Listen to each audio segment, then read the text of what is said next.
Vamos mergulhar hoje no mundo que foi construído em cima do açúcar, lá no Brasil colonial. Uma sociedade inteira que girava em torno de um único produto. Um produto doce, mas que carrega uma história bem complexa e muitas vezes amarga. Bora lá entender isso. Essa é a pergunta de 1 milhão, né? Como é que o açúcar não só movimentou a economia, mas conseguiu moldar a terra, o poder e a vida de tanta gente de um jeito que a gente sente os efeitos até hoje? E é aqui que está o ponto central da nossa conversa. Por trás de cada torrão de açúcar que chegava lá na Europa, existia um sistema bem complexo e, vamos ser sinceros, brutal.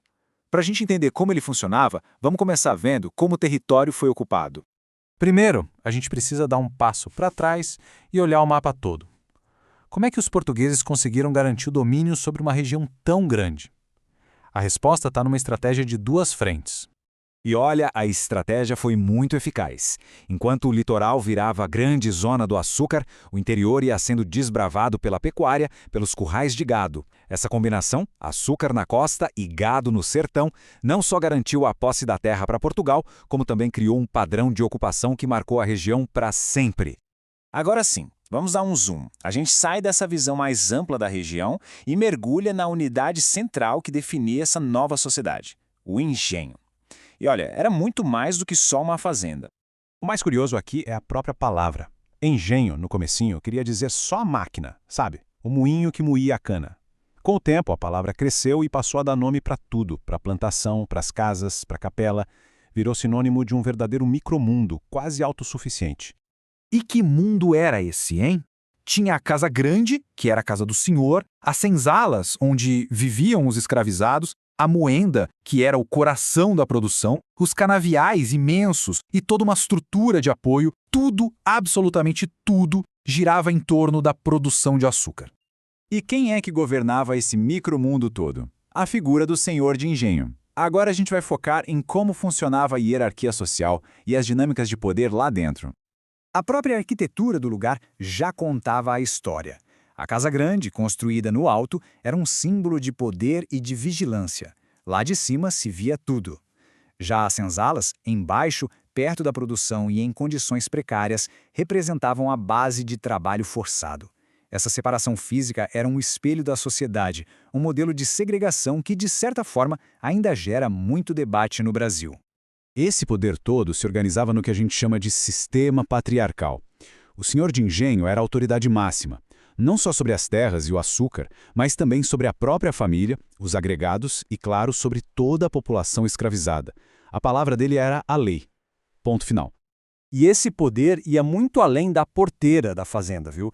Ele tinha um status que era quase de nobreza, controlava a política da região, nomeava parentes para cargos públicos, ele comandava uma rede enorme de gente.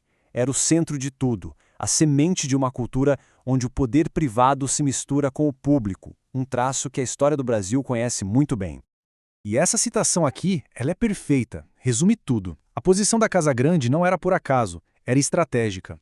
Era uma ferramenta de controle, um ponto de observação que reforçava o tempo todo o domínio do senhor sobre suas terras e principalmente sobre a vida de todo mundo que estava ali. Ok, mas como é que esse produto que gerava tanta riqueza e poder era feito na prática? Vamos agora para o coração técnico do engenho para entender o processo que transformava a cana em açúcar. Bem, a primeira etapa fundamental era a moagem da cana. E existiam basicamente dois tipos de moenda. Os trapiches, que eram movidos por animais, como bois, e por isso eram mais comuns, e os engenhos reais, que eram movidos pela força da água.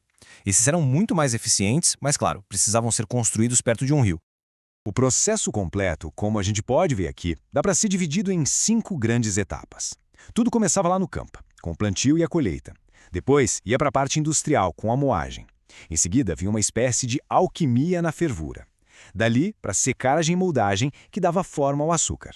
E, por fim, a logística para levar o produto embora. Vamos ver os detalhes dessa jornada. Olha só, o ponto de partida, o plantio, já exigia uma paciência e um investimento de trabalho gigantescos. A primeira safra de cana podia levar até 18 meses para ficar pronta para a colheita. E todo esse trabalho pesado, claro, era feito por mão de obra escravizada. Depois que a cana era moída, vinha a fervura do caldo. E aqui tem um detalhe que eu acho fascinante. Essa parte era tão delicada, tão precisa, que no meio de tanto trabalho escravizado, existiam alguns trabalhadores livres, que eram pagos, eram especialistas cuja única função era saber o ponto exato em que o caldo virava um melado pronto para cristalizar.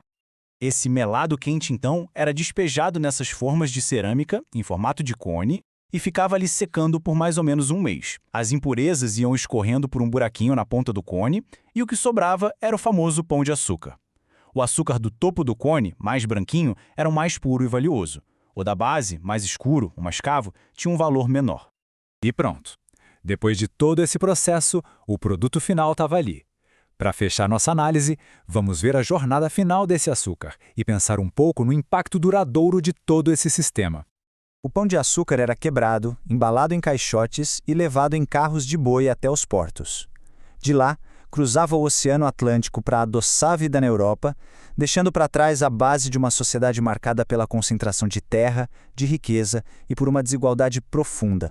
E isso nos leva à reflexão final. Como a gente viu, o engenho não era só uma fábrica, era um projeto de sociedade. A arquitetura separava as pessoas, o sistema de poder concentrava tudo na mão de um só. Então, fica a pergunta que já fomos pincelando ao longo da conversa. Que ecos desse micromundo, dessa matriz de poder e desigualdade, ainda ressoam no Brasil de hoje?